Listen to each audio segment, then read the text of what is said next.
di salah satu laboratorium beda hasilnya sama di lab satunya lagi itu kenapa ya Mbak biasanya itu kayak gitu? Oh, jadi karena perbedaan hasil ya. Iya. Jadi misal periksa di laboratorium X berbeda dengan periksa di laboratorium Y Iya, gitu betul. ya.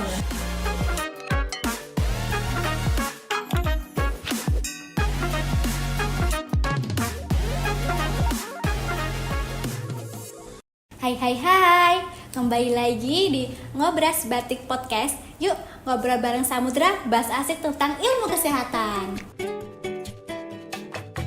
Apa kabar sahabat Healthy di rumah? Semoga sahabat Healthy di rumah diberi kesehatan ya. Perkenalkan, nama saya Nanda Tika Arista, salah satu staf administrasi di RSCA Samudra Husada. Salam kenal ya. Di podcast kali ini saya akan memandu acara berjalannya podcast di mana kita akan membahas tentang bagaimana sih pemeriksaan laboratorium di RSCA Samudra Husada dengan narasumber kita pada kali ini yaitu adalah Mbak Ervinda Setiorini, ahli media analis kesehatan di RSCA Samudra Husada. Selamat datang Mbak Ervinda. Halo, salam kenal. Nama saya Ervinda Setiorini, ahli media analis kesehatan di RSCA Samudra Husada. Ya, Mbak Ervinda ini adalah salah satu staf laboratorium di RSCA Samudra Husada ya teman-teman.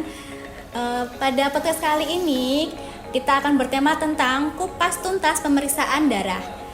Jadi apa aja sih Mbak Ervinda yang harus dipersiapkan? Bisa biar teman-teman tahu nih yang disiapkan sama apa aja yang selama mau pemeriksaan laboratorium di sini. Jadi, untuk pemeriksaan laboratorium itu yang harus kita persiapkan sebagai pasien itu ada beberapa hal, Mbak. Yang pertama itu kita harus mengikuti arahan penyedia layanan. Jadi, setiap apa yang dikatakan oleh petugas laboratorium kita harus mengikutinya dengan baik. Kemudian, yang kedua adalah kita harus menginformasikan bila kita mengkonsumsi suplemen, obat-obatan ataupun vitamin agar petugas laboratorium itu mengetahui tentang obat-obatan yang kita minum. Untuk apa? Biar misalnya gini Mbak, kalau kita minum obat gula, jadi obat gula itu nanti mempengaruhi naik atau turunnya glukosa dalam darah. Itu akan mempengaruhi hasil laboratorium nanti. Kemudian salah satu persiapan tes yang paling umum adalah puasa. Jadi pasien itu harus berpuasa, tidak boleh makan dan minum kecuali minum air putih. Oke, karena nutrisi di dalam makanan itu terserap oleh aliran darah dan tersimpan di aliran darah, itu menyebabkan perubahan hasil tes laboratorium. Kemudian untuk beberapa tes darah sebaiknya pasien harus mengkonsumsi air putih agar cukup sehingga tubuh itu terhidrasi. Kemudian untuk pemeriksaan air seni juga atau pemeriksaan urin juga diwajibkan pasien itu 15 menit atau 20 menit sebelum pemeriksaan sebaiknya mengkonsumsi air putih. Oh ya Mbak, apa ada persiapan khusus nih? Itu kan persiapan umum. Apakah ada persiapan khusus untuk pasien yang akan menjalani cek laboratorium?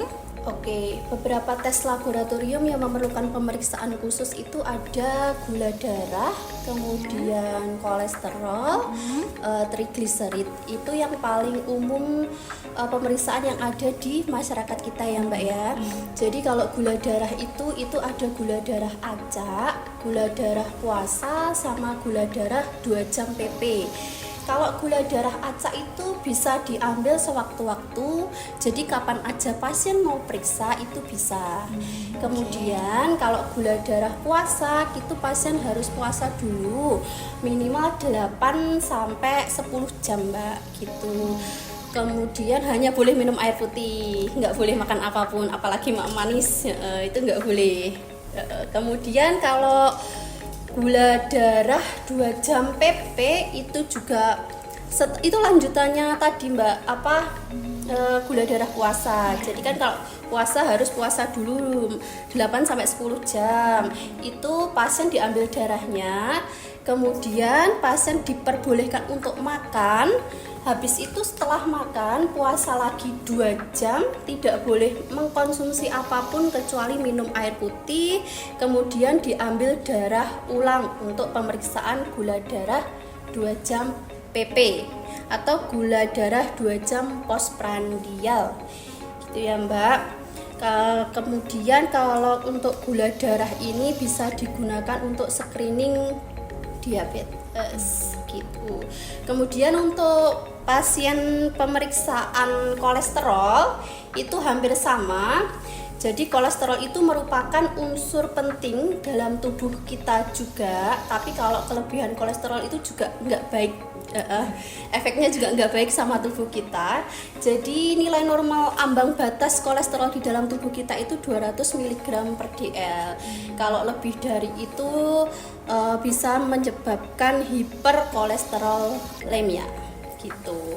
Itu pemeriksaannya juga memerlukan puasa, sama seperti gula darah tadi, sebaiknya puasa. Kemudian pasien-pasien itu juga harus menginformasikan kepada petugas laboratoriumnya apabila mengkonsumsi obat-obatan. Biasanya pada pasien obesitas, itu kan biasanya dari riwayat dokter itu dikasih obat penurun, itu diinformasikan kepada petugas laboratoriumnya kalau sedang mengkonsumsi obat-obatan tertentu gitu. Kemudian hindari juga merokok, kemudian makan permen karet, minum minuman manis, kemudian mengkonsumsi obat-obatan adiktif, kemudian alkohol. Oh iya Mbak, kalau tes TG itu sama aja sama kayak tes kolesterol atau beda lagi, atau itu termasuk dalam kategori kolesterol gitu Mbak? Gimana? Kalau TG atau triglycerid itu masuk dalam macam-macam kolesterol total. Jadi kolesterol total itu ada kolesterol, triglycerid, LDL sama HDL. Kemudian anjuran persiapan pemeriksaan itu kan sama, sudah saya jelaskan tadi, sama seperti pemeriksaan gula. Yang pertama harus puasa, menghindari makan minum manis, kemudian mengkonsumsi obat-obatan, kemudian jangan melakukan aktivitas berat sebelum melakukan pemeriksaan, dan kemudian baiknya pemeriksaan dilakukan pada pagi hari. Kenapa? Karena pada pagi hari keadaan tubuh kita masih belum banyak aktivitas, jadi hasilnya akan membantu. Kalau tes TG sendiri itu ada kadarnya nggak Kak? Misal tingginya segini, nanti kalau tingginya segini nanti harus gimana gitu, bisa dijelaskan ke teman-teman healthies di rumah? Kalau TG itu lemak juga sih Mbak, itu sama dengan kolesterol.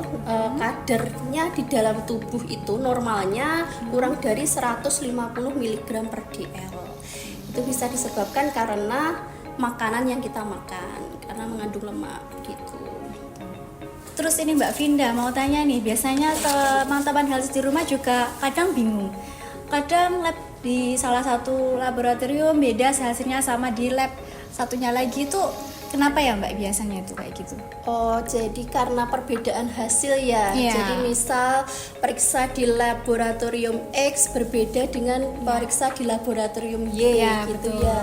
Itu mungkin karena sampel yang diuji berbeda Mbak. Jadi sampel yang diuji, misal kita pagi periksa di laboratorium X, sorenya kita periksa di laboratorium Y, itu bisa terjadi perbedaan hasil karena perbedaan sampel yang diuji gitu. Kemudian misal kita mau periksa di laboratorium yang sama-sama X tapi waktunya berbeda, kita periksa pada pagi hari sama periksa pada sore hari, itu juga mempengaruhi hasilnya juga beda karena itu tadi sampel yang diuji juga berbeda. Kemudian misalkan kita mau periksa trombosit nih, trombosit pada pagi hari itu juga akan berbeda pada hasil di sore hari meskipun di laboratorium yang sama gitu. Kemudian dari jenis alatnya yang berbeda, setiap laboratorium itu memiliki alat-alat yang berbeda, mereknya juga berbeda, metode serta keakuratannya pun juga berbeda gitu Mbak. kemudian menggunakan reagen yang berbeda juga. Tetapi setiap laboratorium pasti juga sudah mengkalibrasi alat-alatnya supaya hasilnya tetap akurat gitu. Kemudian satu lagi yang bikin hasilnya berbeda itu misalnya sudah masa penyembuhan atau sudah minum obat pasiennya. Jadi pagi itu periksa di laboratorium X, kemudian dikasih obat, besoknya atau sorenya periksa lagi karena sudah minum obat, jadi bisa menyebabkan hasilnya berbeda begitu. Jadi banyak faktor ya Mbak ya yang bisa mempengaruhi hasil sampel laboratoriumnya itu nggih. Betul sekali ya Mbak ya, dari setiap laboratorium itu juga pasti menstandarisasi alat-alatnya, kemudian dikalibrasi, di maintenance agar hasilnya itu tetap akurat. Dan tentu mereka juga mempunyai nilai normal yang berbeda-beda dari satu tempat ke tempat yang lainnya gitu. Terakhir nih Mbak Vinda, dengar-dengar nih di RSCA Samudra Husada ada layanan baru yaitu namanya Fast Track ya, atau jalur cepat layanan laboratorium. Apa saja sih layanan Fast Track itu Mbak Vinda, bisa dijelaskan kepada teman-teman healthies di rumah? Ya, jadi di laboratorium RSCA Samudra Husada itu ada pelayanan baru Mbak, namanya itu jalur cepat atau fast track namanya itu ya. Jadi pasien itu yang mau periksa laboratorium bisa langsung menuju ke laboratorium. Jadi kalau misalkan ada pasien yang sudah punya pengantar laboratorium dari dokter luar RSCA Samudra Husada dan mau periksa laboratorium saja, itu bisa langsung menuju ke bagian laboratorium, nanti kita bantu untuk pendaftarannya. Gitu. Kemudian misalkan pasien juga sudah tahu nih mau periksa apa. Oh, aku mau periksa asam urat, aku mau periksa kolesterol, aku mau periksa gula, kan pasiennya sudah ada tujuan. Ada tujuan mau periksa apa, itu bisa langsung menuju ke bagian laboratorium, nanti kita langsung layani tanpa harus nunggu ke dokter dulu atau ke poli atau ke IGD, itu bisa langsung menuju ke bagian laboratorium gitu. Terus ada lagi kita juga yang bisa semuanya bisa fast track sih Mbak, cuma ada lagi pemeriksaan yang terbaru nih, ada pemeriksaan narkoba di laboratorium RSCA Samudra Husada. Jadi nanti kita punya 6 parameter, sudah lengkap sekali. Jadi kalau teman-teman mau pemeriksaan narkoba untuk kebutuhan pekerjaan, terus kemudian pendidikan, itu bisa langsung datang di laboratorium RSCA Samudra Husada gitu. Jadi ini Mbak Vinda, apa aja yang bisa dicek laboratorium di RSCA Samudra Husada ini? Kalau pemeriksaan laboratorium di RSCA Samudra Husada kita cukup lengkap ya Mbak ya. Kita ada darah lengkap, kemudian itu bisa lihat kadar Hb, eritrosit, leukosit atau sel darah putih, kemudian trombosit. Terus kemudian kita juga ada pemeriksaan kimia klinik. Kimia klinik itu ada fungsi hati, fungsi ginjal, kemudian gula tadi, kolesterol, lemak.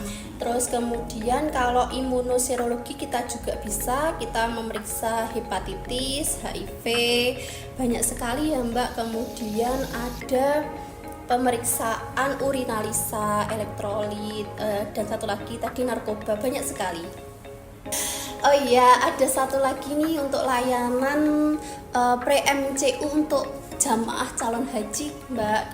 Itu misal ada jamaah yang mau haji ya, itu kan dia harus MCU dulu, medical check up dulu. Jadi di RSCA Samudra Husada juga melayani untuk medical check up calon jamaah haji.